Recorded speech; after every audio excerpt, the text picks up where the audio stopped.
Previously in Tips. MIDI est un acronyme, Musical Instrument Digital Interface. Toute la puissance de la norme MIDI est d'enregistrer tout ce qui compose les notes. Le MIDI fonctionne en utilisant le langage binaire, des 0 et des 1.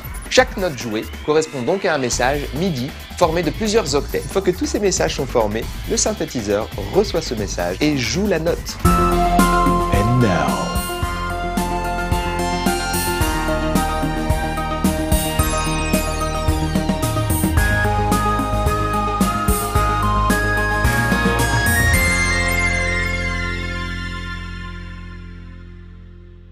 Bonjour à tous et bienvenue dans l'épisode 14 de Tips. Pour ceux qui suivent l'émission, vous savez déjà de quoi on va parler aujourd'hui.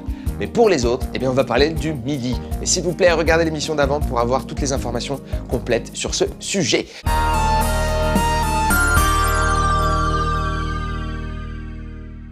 Comme promis, nous allons parler du MIDI au point de vue matériel.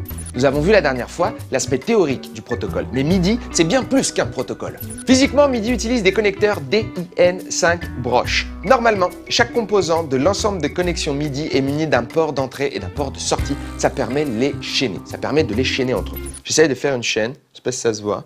J'essaie un peu, c'est pas très bien fait. Pour pouvoir exploiter un instrument MIDI sur un ordinateur, il vous faut une carte son compatible interne ou externe. Dans les années 90, la plupart des cartes son utilisaient leur port joystick comme interface MIDI, je l'ai vécu. Puis, en quelques années, avec la démocratisation de l'USB, les contrôleurs MIDI USB apparurent. Il s'agit en fait de surfaces de contrôle pouvant prendre plusieurs formes, par exemple celle d'un clavier ou d'une guitare. Ils peuvent inclure des touches, des faders ou des boutons rotatifs. C'est des boutons rotatifs. Moi je dis juste boutons. Mais là, comme on peut les tourner, c'est la précision. Ces boutons et ces touches ne produisent aucun son.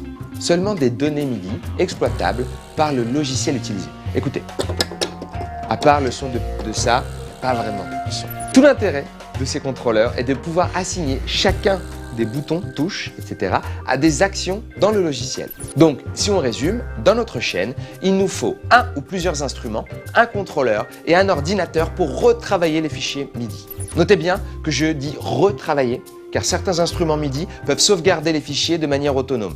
Comme par exemple, beaucoup de synthétiseurs font ça.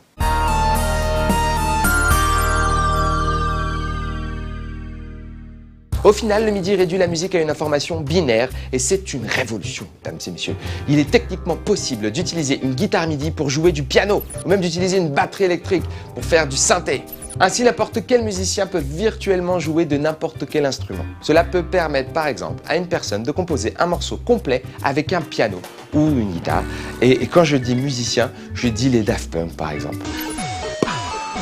Mais cela permet aussi aux arrangeurs de se faire une idée de l'aspect d'un morceau en changeant les instruments à foison. Et je dis pas souvent à foison, c'est pour dire que c'est formidable.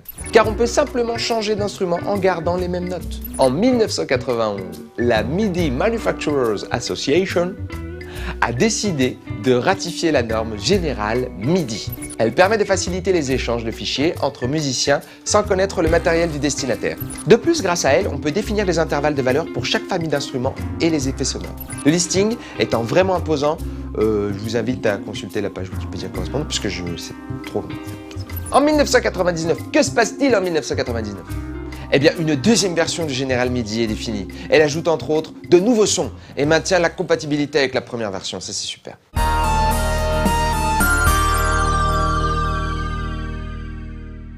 C'est la fin de l'émission, alors je vais essayer de la dire avec un ton un peu solennel, un peu classe. Bien sûr, MIDI ne correspond qu'à une fraction de la musique assistée par ordinateur. MAO. Nous nous ferons un plaisir de développer ce sujet dans de prochains épisodes de Tips. C'était Tips et c'était tout. Merci beaucoup.